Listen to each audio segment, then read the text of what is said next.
Hello everyone, hope you all are doing great. Today's our topic is cereal crops. I am starting a series on these videos. So the first topic is the introduction of cereal crops. So first of all, what are cereal crops? So definition is these are cultivated grasses, they are grass. So the family they belong to is Poaceae family, or we can also call it as Germinaceae. Poaceae, okay, don't forget Poaceae word. So these grains are edible. Their characteristic is that the grain part is at the edible part. And for example, if we take an example of wheat, in wheat its grain is edible and we use it after the processing and polishing. Now there is another term which is called as caryopsis. Caryopsis means that there is a dry one-seeded fruit. How we can say that it is one-seeded? Let's see. So here they have this type of structure. Like if we say that this is a seed, so they have fused pericarp plus seed coat. Pericarp and seed coat. What is pericarp? Pericarp is a fruit coat. And what is testa? Testa is a seed coat. So here instead of separate fruit coat and a seed coat, there is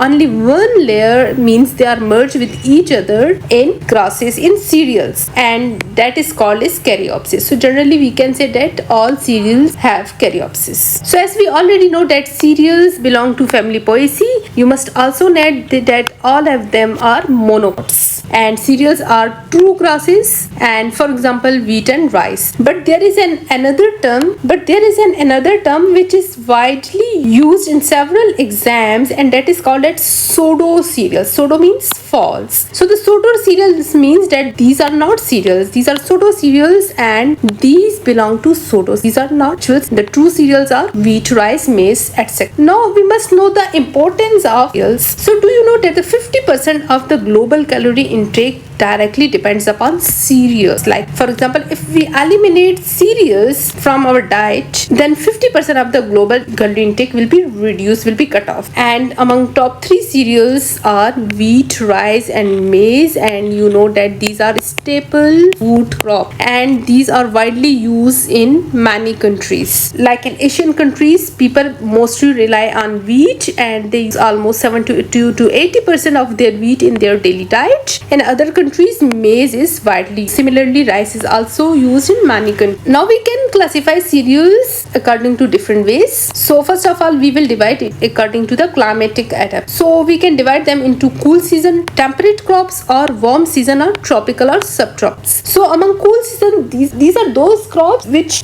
usually grown in the low temp. For example, wheat. You might know that we do sowing for wheat in December. Barley, oats, rye, triticale, all these are cool season crops. Now let's come to the warm season crops, which we can also call as tropical or subtropical crops. So here comes maize, rice, sorghum, millets, and mostly all C3 and C4 crops included under warm season crops. I will teach you in detail the difference between C3 and C4 in another videos, but you must remember that all C3 and 4 usually occurs within warm season crops. So we can also divide these crops according to the photosynthetic pathway. So we can divide them into C3 cereals and C4 cereals. C3 cereals, here comes wheat, rice, barley, oats, and among C4 maize, sorghum, millets. Of course you have to memorize crops, but you must know the logic of the test. These 3 cereal crops cannot